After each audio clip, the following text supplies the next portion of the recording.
ओम शांति। सुनते हैं 16 नवंबर की बाबा के मधुर महावाक्य।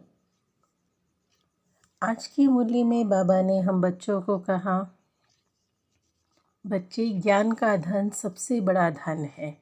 शिव बाबा हम बच्चों को बता रहे हैं कि तुम बच्चे पढ़ाई करके ज्ञानेश्वरी बनते हो। जैसे बाबा ने आज मातेश्वरी जी का प्रमाण दिया कि जगदम्बा मम्मा देखो ज्ञानेश्वरी बनी, क्योंकि वर्तमान समय वही राजराजेश्वरी बनी थी। ज्ञान को जितना हम धारण करेंगे उतना ज्ञान से गुणवान धनवान बनते जाएंगे और हमारे कर्म भी, हमारी वाणी भी बहुत शुद्ध होती जाएगी।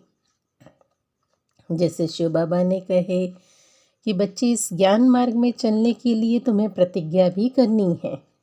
पवित्रता की प्रतिज्ञा जितनी पक्की होगी तो हम इस इंद्र सभा में रहने के लायक हो सकते हैं, क्योंकि जहाँ ज्ञान स्नान होता है उसे इंद्र सभा कहा जाता है। और शिव बाबा बताए कि देखो जगदम्बा की अभी तक महिमा गाते हैं। लक्ष्मी से सिर्फ धन मांगते हैं और अम्बा से सुख शांति समृद्धि मांगते हैं। तो बाबा ने कहा कि बच्चे, कई जन्मों के सर पे पापों का बोझा है, अभी योग बल से ही उसे चुकतो करना है, अपने विकर्म भी विनाश करने हैं। और शिव बाबा कहे कि बच्चे अपनी अवस्था ऐसी बनाओ कि अंत काल में शिव बाबा के सिवाय कोई और याद ना आए। शिव बाबा कहे कि अंतिम जन्म कम से कम एक जन्म पवित्र रहना, कि हमसे कोई भी पाप कर्म न हो, इस बात का डर रखना है। और बाबा ने मुख्य बात कही कि आप सब ब्राह्मण पक्के बिजनेसमैन हो। बिजनेसमैन बनकर एक एक सेकंड, एक एक कमाई को अपनी सफल करनी है। जितना हम सफल करते जाएंगे उतना पदम गुना बढ़ता जाएगा और बुद्धि भी इधर उधर भटकना बंद कर देगी। साथ ही साथ शिव बाबा ने कहा कि बच्चे आप खजानों से संपन्न हो, इसलिए मांगना नहीं। तो सुनते हैं मुरली संक्षेप में। बाबा कहे, मीठे बच्चे ज्ञानवान बनो तो धनवान बन जाएंगे। जगदम्बा ज्ञानेश्वरी ही राजराजेश्वरी बनती है। जगदम्बा ही ज्ञानेश्वरी राजराजेश्वरी बनती है। मुरली का प्रश्न है, बाबा को अपने बच्चों पर तरस पड़ता है, इसलिए श्रेष्ठ तकदीर बनाने के लिए कौन सी देखो श्रीमत देते हैं।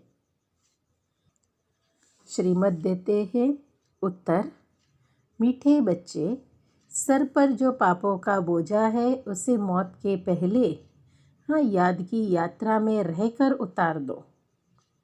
कोई भी विकर्म नहीं करो। शिव बाबा आए हैं तुम बच्चों को जमघटों की फांसी से छुड़ाने, इसीलिए अब ऐसी कोई भी कर्म नहीं करना है। मुरली में गीत बजा है, रात की राही थक मत जाना, सुबह का मंजिल दूर नहीं है।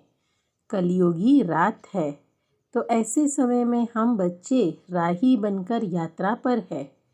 तो बाबा कहे कि सतयुगी नई दुनिया की मंजिल दूर नहीं है। तो सुनते हैं धारणा के लिए मुख्य सार। पहली पॉइंट है, ऐसी अवस्था बनानी है जो अंत काल में एक शिव बाबा की याद में और कोई याद ना आए। बुद्धि में रहे कि यह सब विनाश होने वाला है। दूसरी पॉइंट है, अपने आप को करेक्ट करना है। इस अंतिम जन्म में पवित्र ज़रूर बनना है। अपने आप को करेक्ट करना है, इस अंतिम जन्म में पवित्र ज़रूर बनना है। डर रखना है कि हमसे कोई भी पाप कर्म न हो जाए, इस बात का डर रखना है। आज का मीठा वरदान है, नंबर वन बिजनेसमैन बनकर एक एक सेकंड व संकल्प में कमाई जमा करने वाले पदम पति भव। नंबर 1 बिजनेसमैन बन। एक एक सेकंड व संकल्प में कमाई जमा करने वाले पदम पति भव। इसका स्पष्टीकरण है, नंबर 1 बिजनेसमैन वह है जो स्वयं को बिजी रखने का तरीका जानता है। बिजनेसमैन अर्थात जिसका एक संकल्प भी व्यर्थ न जाए, हर संकल्प में कमाई हो।